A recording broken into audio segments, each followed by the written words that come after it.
Alright, so today we are going to talk about something that all stories have, and that is a plot. If you don't have a plot, then you really don't have a story. Every movie you see, every book you read, all of them have plots. So what exactly is a plot? Well, a plot is a sequence of events in a story, and those sequence of events focus on a central conflict or problem, and those conflicts or problems are faced by a main character. So it's basically when a main character does one thing, which usually causes a conflict, and then they basically face many events after that. So one thing leads to another, leads to another, leads to another, leads to another. That and all of those events leading up to one another until the story ends are called the plot. All right. Now, a plot of Jack and the Beanstalk, for instance, would start off with Jack being very poor. They don't have very much, he and his mother, although they have this cow. So they decide to sell this cow. The man gives Jack some beans. This infuriates the mother because Jack sold the cow for beans, and she throws them out the well, once she throws the beans out the window, this beanstalk grows. This is the next series of events that leads Jack up the beanstalk to meet the giant and his wife. If you remember, the wife hides Jack back here, but this is another part of the plot, and it starts beginning the whole story here. As we go to the next slide here, we see that Jack has been stealing things from the giant. This is the next series of events. He steals a goose with the golden eggs, he steals some gold, he steals this golden harp. All of these things have to do with the plot as these series of events start to unfold and more conflicts happen. In this case, if you remember, the harp calls out, it wakes up the giant, and now we have the next conflict in the plot, that the giant wants to kill Jack. So as Jack runs down the beanstalk, the giant follows him. He gets an axe, Jack does, chops down the beanstalk, and the giant eventually dies. This ends all the conflicts in the story, and this leads then to the end of the story where Jack and his mother are very happy. They have their wealth, they have their gold, and everything should be okay for them. But this series of events that play out over the course of the time is called the plot. Alright, now plot is broken down into several smaller different things that you need to know. One of those would be exposition. Alright, and the exposition is basically the beginning of the story. It's the beginning of the plot. So, in the case of Jack and the Beanstalk, it's when you find out they're very poor, you get to know Jack, you get to know his mother, you get to know that they need to sell this cow, you meet this man with the beans, but it's basically all the background information, all the things that you need to know before the story really starts to take off and where all the action starts to take place, alright? When that happens, it's called the narrative hook, when the action starts to take off. Now in this case, for Jack and the Beanstalk, it's when his mother throws out the beans and the beanstalk grows and Jack wants to find out what's on the other end of it. That is where the beginning of the real main plot of Jack and the Beanstalk starts, is when he begins to head up into the clouds and he meets the giant. Everything up to that point was just exposition, but it's the narrative hook that then gets us to the next point, to where the story really begins.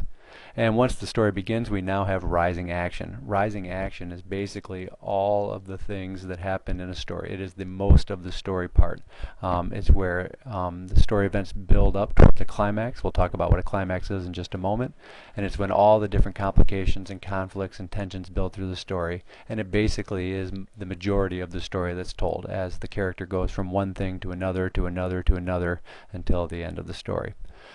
As the character is going from one thing to another, you have the climax. And the climax is when the conflict can get no more intense, that the conflict cannot get any greater than what it is at that moment.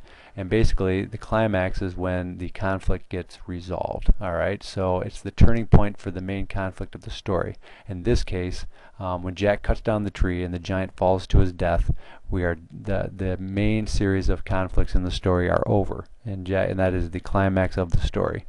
From this point on, we know that things are going to be okay for Jack. And once the climax is over and you know that things are going to start being okay, that is called falling action. Alright? Falling action follows the climax. The tension of the main conflict starts to ease, and you begin to see the results of that primary climax taking place. And in this case, once he cuts down the tree, the giant's dead. The falling action is very short in Jack and the Beanstalks, but it's when you know basically that the mom will be safe, that Jack will be safe, and that things are going to be okay for them. And then after the falling action, you have resolution. Resolution in a story is basically the ending. It's the conclusion of the story, and it's where you know basically how everything wraps up. Alright? And again, some stories spend a long time on the resolution, and some spend very little time at all. In this case, this is the "and they lived happily ever after" part for Jack and his mother. They have all the gold, they're much wealthier than they were at the beginning, and you're pretty sure that most of the problems that they faced at the beginning of the story are over. And that would be the resolution. All right? Okay, now in addition to all these things, we have what is called a plot diagram, and you need to know this plot diagram for the future. So take a good look at it and get a sense of what it looks like. It is basically, I like to think of it as in a roller coaster. It's kind of like a triangle, but if you think of it in terms of a roller coaster, you'll see that basically at the beginning is the exposition, where everything is introduced, and you're slowly going up to that first hill. Once you hit that first hill and start going up, that is the narrative hook. That's when the story takes off and when you finally know what the main conflict is going to be. And then as you head up the hill, you're hitting the rising action. And again, it's point after point after point of conflict as the story begins to slowly build up to the climax. And the climax is when the action can get no further, and after the climax, everything else feels like everything is just kind of coming to an end, all right? And after the climax, that would be the falling action. And those are all the points in the story where tension starts to ease and where everything starts to feel like it's going to be all right. And then in terms of resolution, that is the very end of the story, and where we know what has happened to all the main characters and we know what their situation is going to be, and the story ends. Now, as we talked about, every story needs conflict. All right, every plot needs conflict, and a conflict is nothing more than just a struggle between opposing forces. Those opposing forces could be like you and your parents. It could be you and your grades. It could be anything. All right, it's conflict. And everybody has conflict in life, and that's what makes all these stories take place, is that we all have conflicts we deal with, and those would be our plots. All right, so if you have no conflict, you have no plot. Let's talk about the two types of conflicts that are typical in stories. The first one is an external conflict, and that is when the character has to take on something outside of themselves, whether it be nature, as if they're trying to survive out in the wilderness, or various obstacles that they have to overcome, or if they have to like take on another character. And in this case, in the movie Kill Bill, the Uma Thurman character has to take on, probably about 100 ninjas in this particular scene, and those would definitely pose an external conflict for her. All right. The other type of conflict is the internal conflict, and that's one that occurs within a person. One when you have to face a difficult decision, or you have to come to an emotional grips with yourself. You could be very sad and you have to conflict with your sadness.